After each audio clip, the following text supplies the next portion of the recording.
بسم اللہ الرحمن الرحیم۔ خاصیات ابواب کے سبق نمبر 4 میں خوش آمدید۔ آج کے سبق کے اندر ہم باب کاروما اور باب حاسبہ ان کے خاصیات پڑھیں گے۔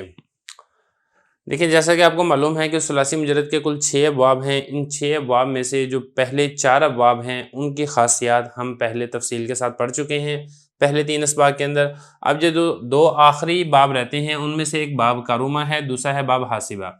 کاروما میں آپ کو معلوم ہے کہ ماضی میں عین کلمہ یہ مضموم ہوتا ہے اور مضارع میں بھی عین کلمہ مضموم ہوتا ہے، اور حاسبہ میں ماضی اور مضارع دونوں میں عین کلمہ مکسور ہوتا ہے۔ تو باب کاروما کی پہلے بات کر لیتے ہیں۔ کاروما کی دیکھیں جو خاصیت ہے وہ یہ ہے کہ یہ ہمیشہ لازم استعمال ہوتا ہے، اس کا مفعول نہیں آتا ہے، متعدی کے طور پہ یہ استعمال نہیں ہوتا ہے، اور بنیادی طور پہ 3 قسم کے فعال ہوتے ہیں جو کہ باب کاروما کے اندر آتے ہیں۔ اب وہ 3 قسم کے فعال کون سے ہوتے ہیں؟ نمبر 1 پیدائشی اور فطری صفات، یعنی موصوف کی جو صفت ہے وہ پیدائشی اور فطری طور پر اس کے اندر پائی جاتی ہے۔ ایسا نہیں ہے کہ بعد میں اس نے کسب کر کے، کوشش کر کے، محنت کر کے اس نے حاصل کی ہو۔ اس قسم کی صفات بتانے کے لیے کہ یہ والی صفات موصوف کے اندر پائی جاتی ہیں، اس قسم کو صفت کو بتانے کے لیے باب کاروما کا استعمال ہوتا ہے۔ جیسا کہ دیکھیں نا، حسن یحسن حسنا، حسین ہونا۔ اب یہ دیکھیں، حسن ہے یا خوبصورتی ہے، یہ ایک فطری صفت ہے، بچہ پیدا ہوتے ہی خوبصورت ہوتا ہے اور یہ خوبصورتی اس کے ساتھ پھر آگے جوانی تک یہ برقرار رہتی ہے۔ تو یہ پیدائشی اور فطری صفت ہے، یہ بتانے کے لیے ہم نے یہاں پہ باب کاروما کا استعمال کیا ہے۔ یا اسی طریقے سے قبوحا یقبح قباحتن، یہ بدصورتی، جس طریقے سے خوبصورتی ہے اسی طریقے سے بدصورتی بھی ہے۔ اب بدصورت ہونا یہ بھی ایک پیدائشی اور فطری صفت ہے، بعض بچے وہ پیدائشی ہی بدصورت ہوتے ہیں۔ تو یہ دیکھیں، اب یہ پیدائشی اور فطری صفت بتانے کے لیے بھی یہاں پر باب کاروما کا استعمال کیا گیا ہے۔ یا اسی طریقے سے شجوع یشجوع شجاعتن، یہاں پہ دیکھیں بہادری، تو بہادری بھی یہ انسان کے اندر فطری طور پہ ہوتی ہے، پیدائشی طور پہ ہوتی ہے۔ بعض بچے شروع سے ہی بزدل ہوتے ہیں، بعض بچے شروع سے ہی بہادر ہوتے ہیں۔ تو خلاصہ کہنے کا یہ ہے کہ پیدائشی اور فطری صفات بتانے کے لیے آپ باب کاروما سے لے کر آتے ہیں، تو اس سے آپ کو پہچان ہو جاتی ہے کہ یہ باب کاروما کی خاصیت ہے۔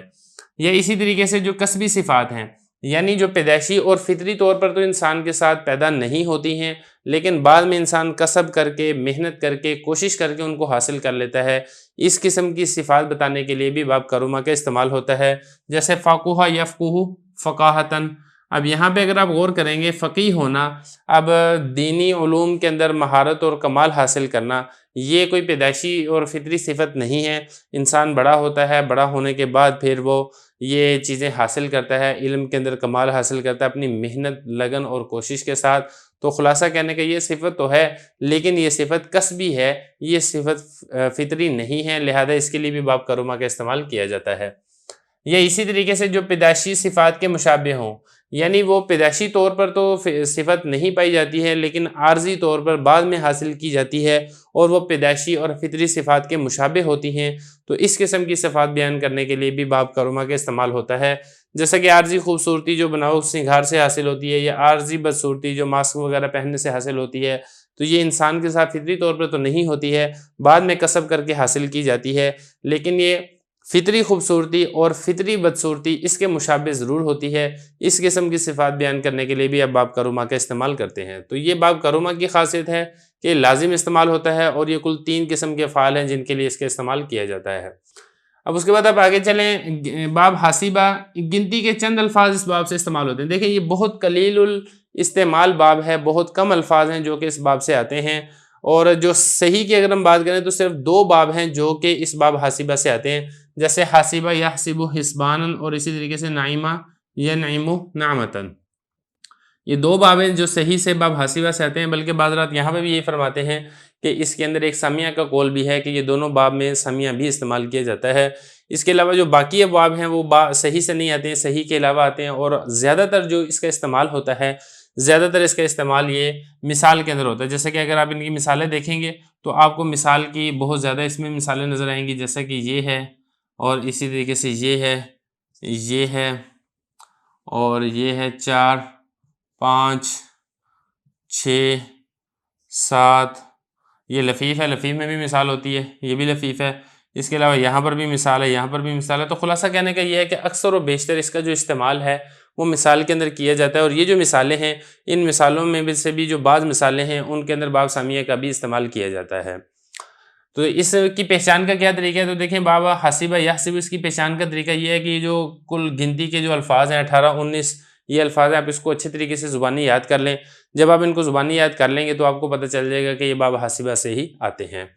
جیسا کہ اس کی مثالیں دیکھ لیں، وبی کا وبوکن یہ مثال ہے اور یہ آ رہا ہے، وبوکن اس کا مصدر ہے، حسیبہ سے ہے۔ اسی طریقے سے وامی کا مکتن محبت رکھنا، واسی کا وثوقن اعتماد کرنا، وافی کا وفاقن موافق ہونا، واریثہ ورثن وارث ہونا، وریع ورعن پرہیزگار ہونا، وریمہ ورمن سوجنا، وریع ورین چکماک سے آگ نکالنا، ولی ولین قریب ہونا، وغیرہ وغرن کینہ رکھنا، واہرہ وہرن کینہ رکھنا۔